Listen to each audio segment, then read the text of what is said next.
Apart from, just WhatsApp, there are also other social media platforms that Yes. teachers can use to showcase Yeah. their work and all that. Maybe Mercy can help Yes, us yes. get to know how can a teacher get showcase their Sure. what their skills there on social media. Sure. So one, I think let's come from a very official point. One, you can have a portfolio. This is something you can present to a panel. You can have a link. So right now we have apps like Canva where you can easily build a portfolio. So a portfolio basically is, it's like the way you save a document, but now it's a document that has everything that you've been doing. It's documenting your life as a teacher. So take quick snippets of whatever you're doing in class. If it's allowed, also you have to be careful of the policies of the school. If it's allowed, if it's not allowed, you can do something personal even at home. If it's something like a project the kids did, you can take a picture and have it there. I think other social media platforms that people are warming up to, we have TikTok, we have Instagram. You don't even need to take it yourself. You can actually just pick somebody something that has been shared by another teacher, and then post it on yours. Maybe you are scared. Some people are scared to showcase because they don't want to be criticized or judged. So you can pick something that resonates with you from another educator and just say, I really like this. You can post something else. I resonate with this. That is also a way of just warming up and just showing people this is where my values are. If you're able to record something, you go ahead and do it. Show people what you're doing. Show people what is happening pale kwa ground, If it's something that maybe it's a project like this, maybe planting, maybe you're learning science, you've done a project, take a picture, record a video and just post it and say, this is what I saw. If you've attended something like maybe Tufunzeni, there was a workshop or something, go there and connect with people. Later come back and reflect and tell us, this is what I picked from the Tufunzeni. It might not like blow up and get you 1 million views, but 2 or 3 people will see and benefit from that. Also, it's also a way of building yourself. You start growing pole through the platforms. Yes. And Omolo, can you also add for us maybe some of these platforms that we can make good use of? I know she's not mentioned that because she's younger than me. She's not mentioned Facebook. Oh. Every time I mention to my kids, to the students that I'm on Facebook, they're like, Facebook? What? That still exists. It's for old people, right? For old people. But for me, I've built, a long time ago, I did what I decided, because I'm not the funniest person. I'm not going to be doing funny things to make people laugh on social media. So mine were boring updates about my teaching life and the projects I was doing. And so at some point, it just naturally it morphs into a CV. You can watch what this person is all about. And from that, you start attracting the right kind of audiences. People who DM you are collaborators. People who love your job. People who are in the space. So it's good for teachers also to decide very early on, and this is something I would tell someone who is coming into the profession, decide very early on your persona on social media. I always say that social media is like a shop where you can pick anything. Only that most of us go picking the product called stupid. You get? Because you can be anything. Imagine you could be someone who doesn't have the best grammar in real life, but you use your smartphone and it corrects. And you write now the correct grammar. So we always have to be very careful about the persona we create. And so for me, it's the things that point towards who I am professionally, very curated. They always say that social media lies. It doesn't lie. Because if I'm posting about what I'm doing, but I'm posting once every 2 months, that is still my real what life. I'm doing. It's Only just that selective. I'm not posting, I'm selecting it. Yeah. So we need to do that. TikTok has been a thing. I'm seeing teachers now warming up to telling their stories. For a long time, we didn't used to tell our stories and doing that. But it comes with a caveat because I'm saying because of the likes and the views, people are now might go overboard and step into another realm of, stepping into kids' rights and everything else, putting kids' faces there. And I know there'll be, in the next few years, we'll talk about even using kids' voices because if I'm in class, yes, the camera is trained towards me, but I'm talking to kids whose voices can be heard. Hey guys, what did you? And then they're responding. It's still will. I know it's something that people because need what to if be- they say something that is personal and you put it there? Yeah. But we need to think about that. We need to create that balance. Yes. You've done so well for yourself. You're doing a YouTube channel. Yeah. And I think it's an ingenious thing that teachers need to embrace. One of the ways you can show that you're good at something is by teaching it or by creating videos about it. I've done a lot of oral literature videos in English. And from that, you realize that even some phone calls come from some schools. Oh, we used your video to teach this class. Very nice. So it's something we need to do. Yes. We need to show. Yes. And this can be even from someone who has just gotten out of college. Actually true. Yeah, just a topic, a 2-minute thing. Yes. Already showing what you can do. LinkedIn is a thing. Yes. LinkedIn has a lot of pressure though, because every 2 minutes someone is getting a job. Who's doing what? Someone is moving abroad. But just showcase what you do, because I think it is easier. The easiest platform to connect with your dream people is LinkedIn. I agree. Because you can DM that executive director of that company, whom you cannot DM Talk on to Facebook or normally. anywhere else. That's true. Yeah, so I've seen schools actually. There's a secondary school in this country that is encouraging almost all the students to be on LinkedIn. Wow. Yes, and you see them there with their professional photos and their jackets and everything else. Yeah. We need to do that. Yes. So that we project the kind of persona we need to project. Yeah. So and we talked about TikTok. Yes. Facebook, yes, YouTube. I'm not very big on Instagram, but you can but use Instagram is also it's a bit slow, but it's also nice. Yeah. And I think to add also on to what you said about the posting, maybe the area that aligns with you. If you don't have to show your face. Yes. If you're not comfortable showing your face, not everyone is comfortable. Like again, you said personality. Not everyone is comfortable sitting and just. Some people feel like I don't have the right smile. You don't have to sit behind a camera. You can just do things without showing your face. You can put the material there, and people will resonate with whatever you're posting. Something else that you've mentioned is about the voices. I know that's something that will. For sure, as we continue to talk about it, because for the first time, the first beats, people used to have the kids. Yes. But then they were like, we're protecting them. Now we're doing the voices.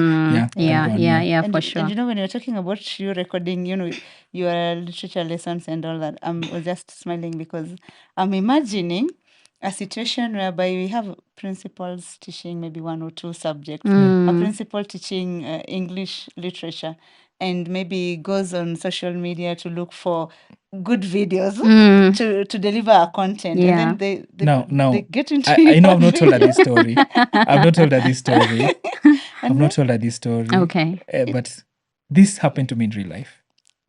But now, just look at it like how lovely this is, because maybe it happened to me in real life. Right? It happened to me in real life. There, and then the person sees like, today I've actually gotten to interview. They told me in an interview that I was telling them, okay, I do this interview, I do these videos, and he told me, I've watched your videos. That's a take home. It is. It is actually. Yeah. So you've already proven that you're good. I Now deserve to be to come for other things. You're innovative. This is just a confirmation. This is a confirmation. Yes. Actually, when you're working, sometimes they will even ask themselves now, they have to even change the questions to ask you from the ones that maybe they were asking the other team. But there's another side. I know why teachers are not fearful of putting themselves out there. Because, for example, in a podcast like this, there are things we can discuss that will touch on the schools where we teach or can become a problem in future. Like you can criticize some people and all that. So I know that it's something. Also, there's a thin line. But as long as you're doing it professionally, you're showing yourself what you're doing, it's the best way to go. We forgot that now you can do... blogs? You can do blogs and stuff. Yes. So that when your name, it is always important that you Google yourself. Google yourself. I've done that. What comes up?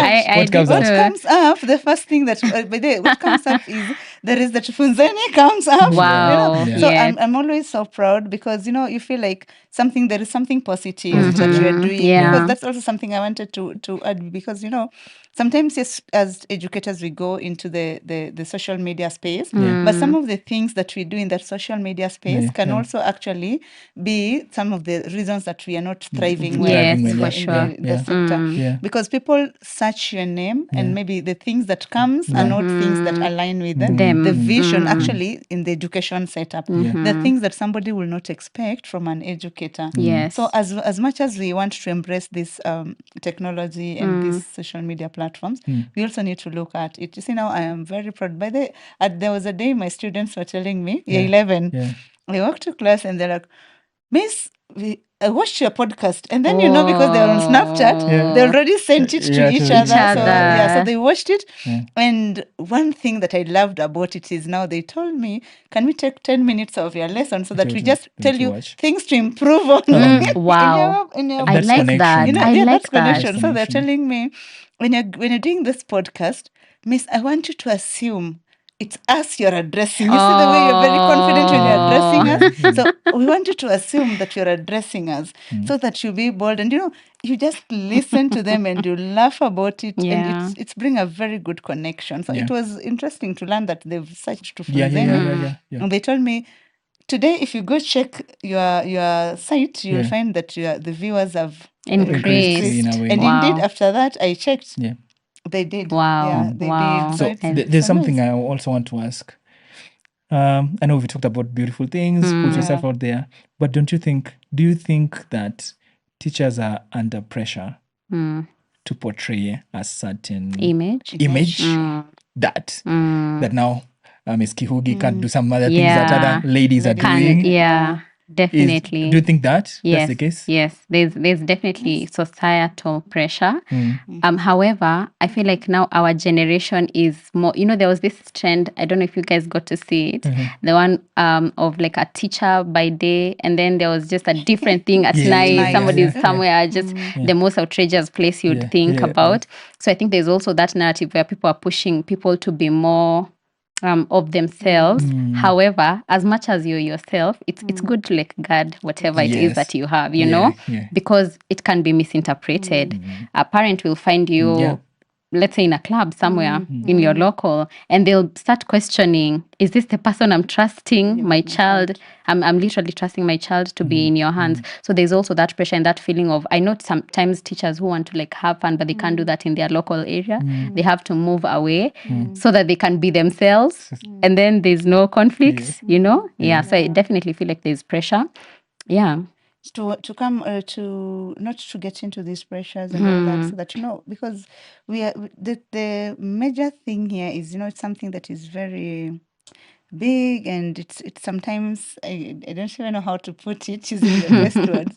You want to go and thrive out there. Either you are a seasoned teacher, maybe you're just a fresh graduate, and you're looking for a way how to do it.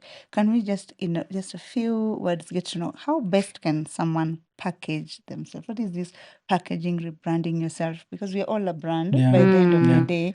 But how can one rebrand himself or herself professionally, other than the qualifications and all that, so that they meet that specific job that they're looking for? I would say that in anything we do, there are sacrifices we have to make.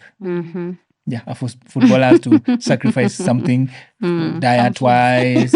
You get for sure. Yeah, so we have to sacrifice something as teachers. We have to sacrifice something because of how delicate our The profession is. is. Yeah, it's a very delicate one that deals with young people and so many other things.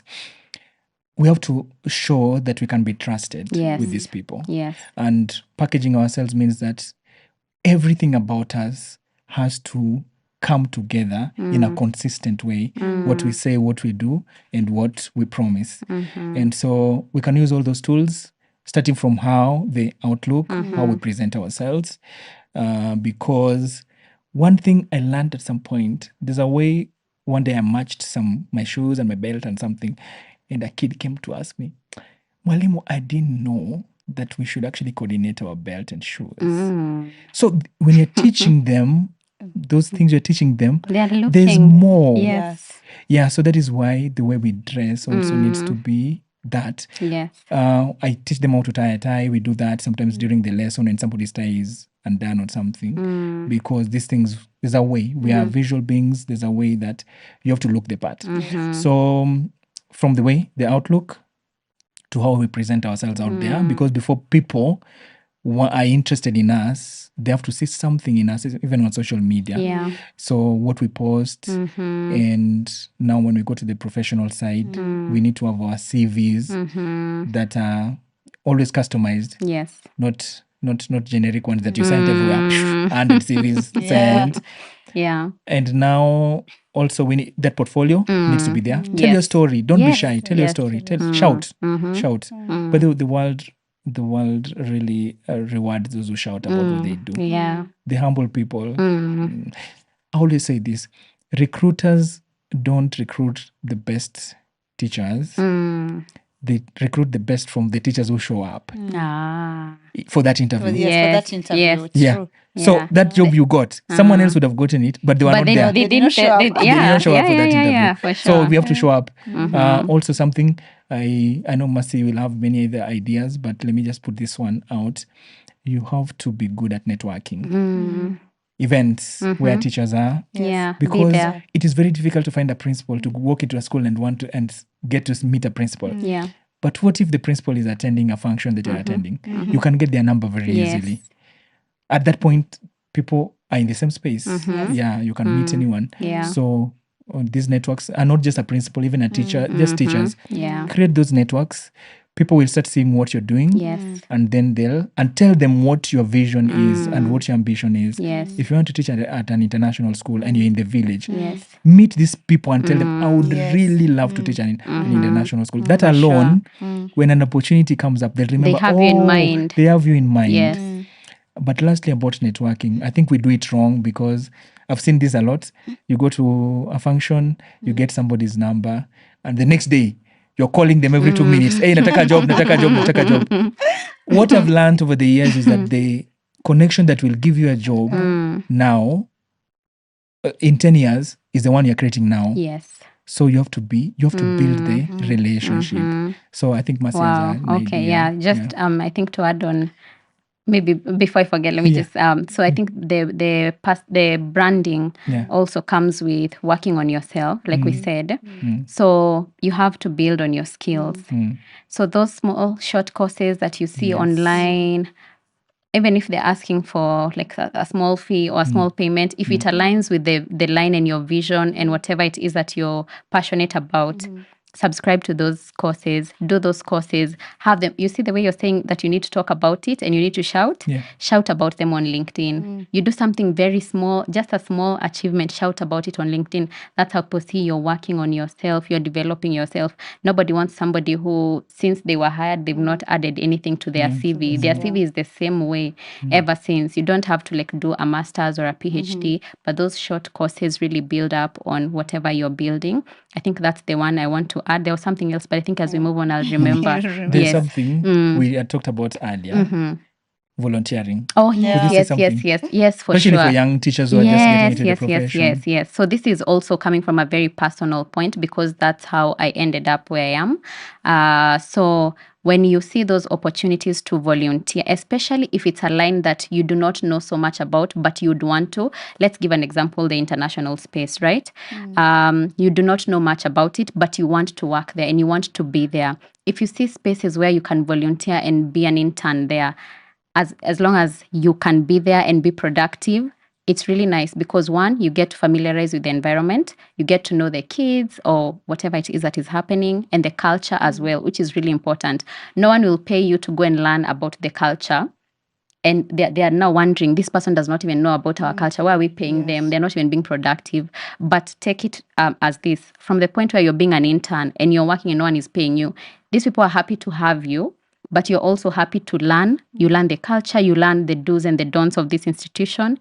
And the more you show up, the more now they see, I think they're really now coming to this side. We can now see them becoming who we are, you see? And that's how now you get a chance. So now you even stop second guessing yourself, because now you become more confident. Now I can teach the way other teachers teach. You start now blending in with veteran teachers who will show you the ropes. Yeah. So please take those opportunities. Go interview, intern somewhere, go and volunteer. Yeah. And what normally happens is when someone leaves, you are more you likely actually, they won't, yes. The transitioning is also smooth. Yeah. There, In fact, you know that's what is they tell you happening. when you're on internship. That's what they tell you, because you're at a better position, because you know, like uko kwa ground, so you know, so you would be a better position to fill in. The kids have warmed up to you. And lastly, don't forget, it's easier to get a job when you already have a job. Than when you don't. have a job as a volunteer. Yes. It's tough for you to get a job. Yes.